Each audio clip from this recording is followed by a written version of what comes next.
sujeto, observador y observado se diluyen en una realidad única y todo abarcante. La conciencia existe en todo, pero el ser humano la fragmenta y limita asignándole fronteras de separación. Estas fronteras están dadas por identificaciones limitadoras.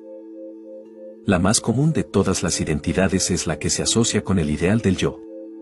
Cuando un niño es educado, tanto sus padres como su escuela lo presionan para aceptar el conjunto de valores culturales considerados positivos y rechazar otros catalogados como negativos. La aparición de conductas negativas es castigada y la manifestación de pensamientos, ideas y acciones positivas es premiada. Poco a poco, el infante se identifica con los aspectos positivos y reprime los negativos. Si una sociedad considera que ciertas necesidades corporales son negativas, enseña a bloquearlas aun cuando éstas se manifiesten naturalmente. Se establece así la primera frontera de la conciencia. Cuando los aspectos negativos atraviesan esa frontera, el propio sujeto se encarga de negarlos como parte de su identidad real, solo aceptando como válido y verídico lo positivo. Se crea así una personalidad o máscara y una sombra. La máscara es lo aceptado y la sombra lo rechazado. Cuando la sombra se activa, el sujeto acusa al exterior o a otros sujetos por su aparición. En los casos más graves, la sombra se manifiesta como alucinaciones o delirios de persecución. El sujeto, incapaz de aceptar como parte de su identidad real a los aspectos negativos, los proyecta a los otros, salvaguardando así su identidad con los aspectos positivos. Cuando la tensión entre la personalidad y la sombra se hace insuperable, sobreviene una crisis de identidad, la que, o bien, se somatiza provocando una enfermedad y en su extremo la muerte, o bien, activa un proceso de incorporación de la sombra a la máscara. Cuando esto último sucede y el sujeto logra aceptar como parte suya lo negativo, que antes rechazaba y proyectaba al exterior, sobreviene un cambio de conciencia. En este, el sujeto adquiere un ego, el que integra en una unidad los aspectos positivos y negativos. Esta nueva identificación incorpora al cuerpo y sus necesidades como partes de la identidad real. Se diluye una frontera de separación y la conciencia se expande. Sin embargo, en este nivel de conciencia, que Ken Wilber denomina del centauro, y que ya incluye el cuerpo y la sombra, todavía existe una frontera entre el yo y el otro o entre el sujeto y el objeto. Para acceder a un nuevo nivel de conciencia, la noción de cuerpo debe sufrir una expansión. En esta, se incorporan al yo los acontecimientos, las experiencias y los patrones que antes eran considerados como pertenecientes a lo externo, es decir, al no yo. De esta forma, el centauro se comienza a identificar con su territorio, y acontece un acercamiento a la unidad con los demás. Los otros y uno ya no están separados, sino que se viven como unidos en una nueva identidad.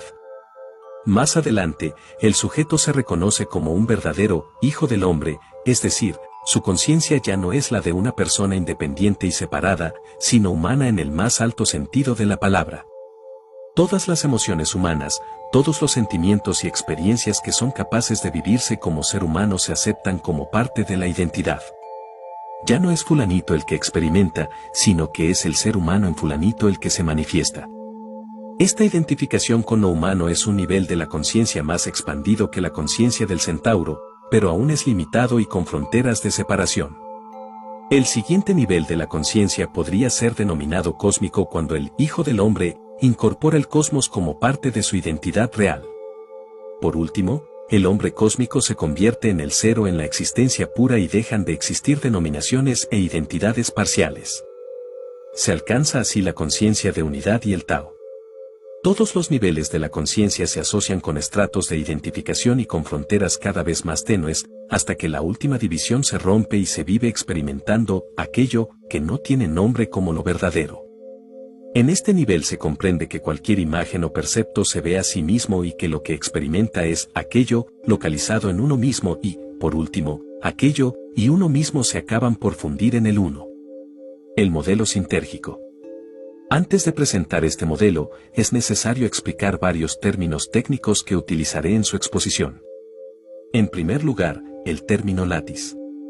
La física contemporánea considera que el espacio posee diferentes niveles de organización. El nivel más básico se concibe como una matriz muy compleja, un enrejado o celosía cuya estructura es capaz de contener una cantidad enorme de información. A esta estructura fundamental se la denomina látiz. De acuerdo con la física de la látiz, cada partícula elemental es una modificación específica en la conformación de la látiz. De la misma forma, un campo energético podría entenderse como una distorsión de la estructura de la misma látiz. El segundo término que quisiera explicar es el de campo neuronal. El cerebro humano está constituido por 12.000 millones de pequeñas células denominadas neuronas. Cada neurona, al activarse, produce un diminuto cambio de potencial eléctrico, activa un código de señales también eléctricas y estimula la creación de un campo electromagnético. Cada una de estas modificaciones del estado de las neuronas son otras tantas alteraciones de la estructura de la látiz. Todas estas distorsiones, a su vez, interactúan entre sí y crean una modificación hipercompleja de la misma látiz. A esta modificación se le llama el campo neuronal. La teoría sintérgica afirma que la realidad es la interacción entre la látiz y el campo neuronal y que los diferentes niveles de la realidad están relacionados con las características de esta interacción. Otro término que requiere explicación es el de sintergia. Sintergia es un neologismo que integra los términos síntesis y energía. Se refiere a tres parámetros físicos, que son coherencia, densidad informacional y frecuencia. Mientras mayores sean estos parámetros, más elevada será la sintergia. La coherencia se refiere a la similitud en la organización de las partes de un todo.